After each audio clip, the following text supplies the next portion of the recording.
Selamat pagi teman-teman semuanya dan Ibu Kondang Budiani MA Psikolog yang saya hormati selaku dosen seminar psikologi klinis. Sebelumnya perkenalkan nama saya Fayandri Eka Sandra Dewi dengan nomor NIM 210810552 dari kelas 13 F2.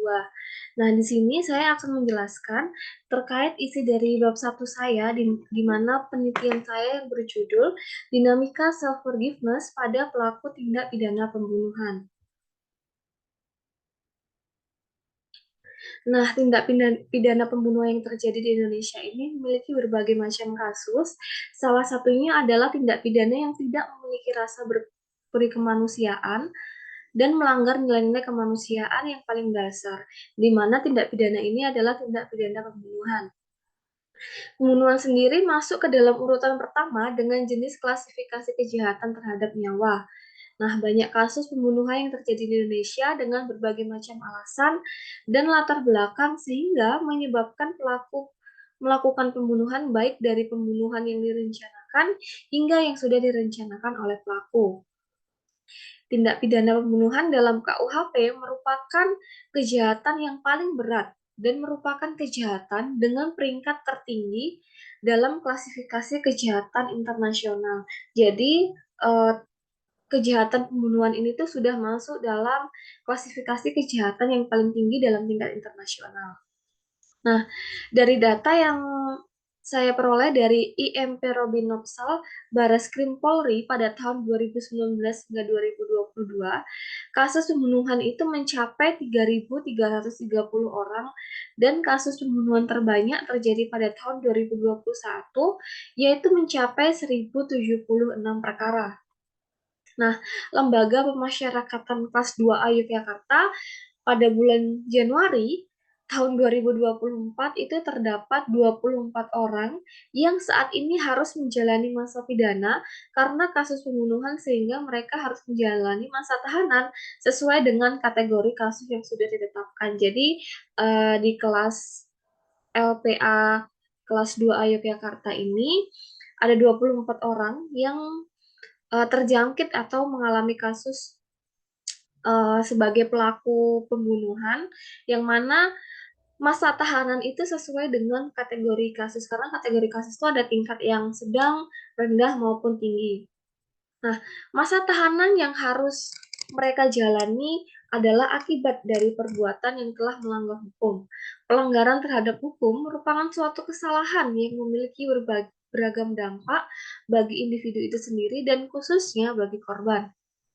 Terkadang, kesalahan yang dialami individu menyebabkan individu merasa bahwa dirinya tidak pantas untuk dimaafkan. Dari kesalahan tersebut bisa menyebabkan individu merasa bersalah dan malu. Rasa malu yang muncul itu ketika mereka merasa bahwa dirinya itu sedang diserang dan membuat mereka tuh merasa diremehkan, tidak layak, dan kurang. Untuk itu, individu tuh perlu bangkit kembali akibat dari kesalahan yang ia alami dengan melakukan pemaafan diri. Pemaafan diri sendiri atau self-forgiveness dapat membantu individu keluar dari perasaan-perasaan negatif menuju perasaan-perasaan yang positif. Karena beratnya hukuman atau konsekuensi yang diterima pelaku kejahatan itu berhubungan dengan self-forgiveness. Sehingga semua bergantung bagaimana individu itu dapat menghadapi dan menyikapi konsekuensi tersebut. Jadi, individu yang sudah merasa bahwa dirinya salah itu terkadang dia itu merasa malu gitu, malu terhadap perbuatan yang sudah dilakukan. Mengapa harus self forgiveness? Karena ketika individu sudah bisa menerima apa kesalahan dan bertanggung jawab atas kesalahan itu, maka dia merasa bahwa hukuman atau konsekuensi yang diterima itu harus dijalani sehingga dia individu tersebut itu tidak merasa bahwa itu tuh suatu beban, tapi itu adalah sesuatu tanggung jawab yang harus individu tuh terima akibat perbuatan yang sudah mereka lakukan. Nah, kemudian dari self forgiveness diri atau memaafkan diri itu merupakan sebuah proses yang terjadi dari waktu ke waktu, di mana seseorang itu menilai dirinya sendiri sebagai pihak yang bertanggung jawab atas kesalahan atau kegagalan yang dirasakan, menafsirkan secara bermakna, dan berhasil menyelesaikan emosi, kognisi, motivasi, dan perilaku negatif yang mengutuk diri menuju emosi, kognisi, motivasi, dan perilaku yang diarahkan oleh diri sendiri yang lebih positif. Jadi ketika individu itu sudah, melakukan self forgiveness ini, perilaku-perilaku negatif yang ia rasakan baik dari segi kognisi, motivasi, atau perilaku itu diubahkan menjadi, perilaku yang lebih positif lagi. Nah, terus kemudian menurut, Watia juga, ia juga mengungkapkan bahwa terdapat 2 dimensi utama pada pemaafan diri, yaitu mengakui tanggung jawab dan memperbarui harga diri. Nah, kembali ketika mereka tadi nih dihukum atau menerima konsekuensi, itu tuh bukan sebagai beban, tapi merupakan suatu tanggung jawab yang harus mereka, lakukan. Dan untuk memperbarui harga diri mereka yang akibat perbuatan atau perilaku-perilaku negatif yang sudah dilakukan sebelumnya. Kemudian, Watia juga dan teman-temannya itu mengemukakan bahwa terdapat 3 faktor dari self forgiveness itu sendiri, yaitu mengambil tanggung jawab, rasa bersalah, dan malu, serta belas kasihan. Kemudian dasaran dari penelitian ini adalah ketika seseorang yang mempraktikkan pengampunan diri itu diharapkan memiliki kesejahteraan mental dan emosional yang lebih baik, sikap yang lebih positif, dan hubungan yang sehat. Jadi itu ada perubahan suatu perilaku dari negatif ke positif. Kemudian dari Rangganadan dan Todorov, saya juga berpendapat bahwa self forgiveness memiliki peran yang cukup besar untuk mengurangi rasa bersalah, akan meningkatnya harga diri dan penerimaan diri pada individu tersebut. Memaafkan diri sendiri juga penting bagi narapidana karena dapat membantu menjaga stabilitas psikologis dan hubungan dengan orang lain. Self forgiveness yang baik ditunjukkan dengan upaya mengurangi rasa sakit sehingga narapidana mampu hidup tanpa beban amarah, berpikir positif, lebih produktif, menghilangkan keinginan menyerang, dan menerima sikap yang kurang menyenangkan. Sehingga self forgiveness sangat penting dilakukan bagi individu yang telah melakukan kesalahan. Nah, di mana mengapa self forgiveness ini bisa membantu pelaku tindak pidana karena dia itu bisa menjaga stabilitas. Kan dari perilaku dia yang negatif ini kan berubah menjadi perilaku yang positif sehingga, pelaku tindak pembunuhan ini itu bisa meningkatkan harga dirinya dan bisa menerima dirinya akibat perbuatan-perbuatan yang udah mereka lakukan ketika mereka menyadari bahwa itu merupakan kesalahan yang harus dipertanggungjawabkan. Kemudian, fakta terkait variabel dari self forgiveness ini adalah, Fred Luskin dalam bukunya itu yang berjudul Before God: A Profound Perception for Health and Happiness, yaitu dia menyatakan bahwa menyimpan kebencian dan tidak mau memaafkan dapat meningkatkan tingkat stres dan berdampak buruk pada kesejahteraan kita. Seperti halnya penelitian yang dilakukan oleh Puspasari pada tahun 2020 yang menyatakan bahwa terdapat 78 narapidana yang menjadi subjek penelitian mengalami psikologi stres, depresi, dan kecemasan. Ia juga menemukan bahwa 16 orang warga binaan, khususnya narapidana perempuan, yang menjadi subjek penelitian mengalami depresi dengan berbagai tingkatan. Kemudian penelitian yang dilakukan oleh Panggabean dan Huae pada narapidana Lembaga Pemasyarakatan kelas 2 Ambarawa menunjukkan bahwa self forgiveness memberikan dampak positif terhadap kesejahteraan psikologis narapidana Lembaga Pemasyarakatan kelas 2 Ambarawa itu sebesar 38,2%. Artinya, ketika terjadi peningkatan atau penurunan self forgiveness akan ada kaitannya dengan peningkatan atau penurunan kesejahteraan psikologis.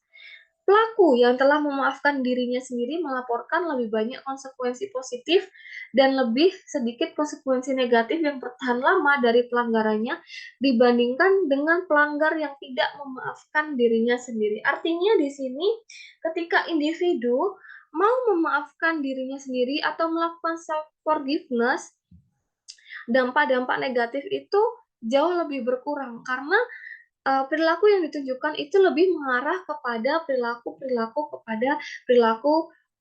positif.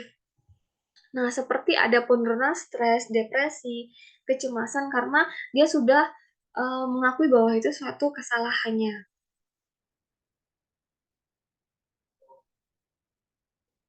Nah, kemudian terkait variabel ini bahwa, individu itu, dinamikanya ya ketika individu melakukan kesalahan, terkadang individu itu merasa bahwa orang yang sulit diampuni itu adalah dirinya sendiri. Nah, ketika ia merasa seperti itu tuh yang menyebabkan terkadang individu itu merasa bahwa dirinya itu tidak, eee, pantas untuk dimaafkan. Penerapan self forgiveness itu tidak mudah diterapkan begitu saja, terutama bagi individu yang memiliki kejahatan yang berat dan berdampak pada trauma. Nah, jadi, self forgiveness ini, terutama bagi pelaku tindak pembunuhan yang mungkin dia mengalami atau menerima konsekuensi yang sangat berat itu sulit untuk dia terima seperti itu, dan apalagi yang menyebabkan dia itu ketika melakukan itu juga mengalami trauma. Hal ini berarti bahwa pelanggaran yang lebih parah akan dikaitkan dengan tingkat pengampunan diri yang lebih rendah. Pengampunan diri dicapai ketika individu mampu menyadari bahwa mereka itu tidak sempurna dan karena ketidaksempurnaan mereka terkadang tidak mencapai gambaran diri ideal mereka. Banyak orang yang menyalahkan diri sendiri secara sia-sia. Ketika individu berusaha untuk menyelesaikan penghukuman diri, mereka berusaha untuk mendamaikan identitas yang saling bertentangan dan seseorang yang menerima tanggung jawab pribadi atas pelanggaran nilai sosial moral dan mengalami emosi dan tidak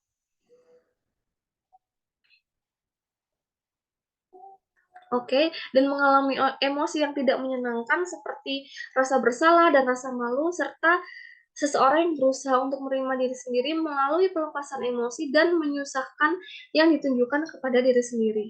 Orang-orang yang memaafkan diri sendiri menyadari bahwa kurangnya pengampunan diri akan menyebabkan penderitaan, sehingga pada penelitian ini self forgiveness lebih cocok menggunakan penelitian kualitatif karena akan menekankan pada pengamatan bagaimana proses seseorang sehingga ia dapat melakukan pemaafan pada dirinya sendiri.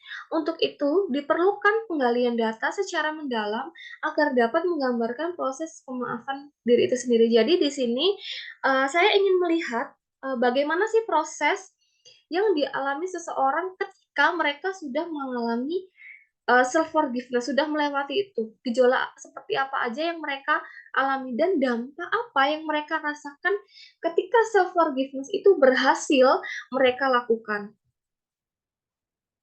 Kemudian di sini, saya mengajukan 2 rumusan masalah, yaitu yang pertama, bagaimana proses self forgiveness itu pada pelaku tindak pidana pembunuhan dan apa dampak yang dirasakan bagi pelaku tindak pembunuhan setelah mengalami self forgiveness.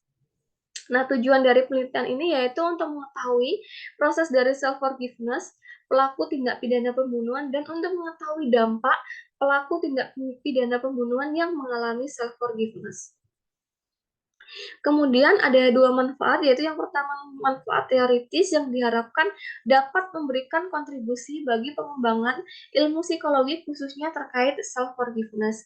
Kemudian manfaat praktis ada 3, yaitu bagi pelaku tindak pidana pembunuhan yang dapat membantu dalam mengurangi rasa bersalah dan emosi negatif terkait apa yang sudah dilakukan. Dan yang kedua, bagi pemerintah dan LPA diharapkan dapat memberikan pembinaan bagi pelaku tindak pidana pembunuhan sehingga ketika mereka sudah menyelesaikan masa pidananya, mereka tidak melakukan pembunuhan lagi. Dan yang ketiga yaitu bagi ilmuwan psikologi dapat menjadi dasar dalam mengembangkan terapi bagi pelaku tindak pidana pembunuhan yang mengalami depresi akibat perbuatan yang dilakukannya.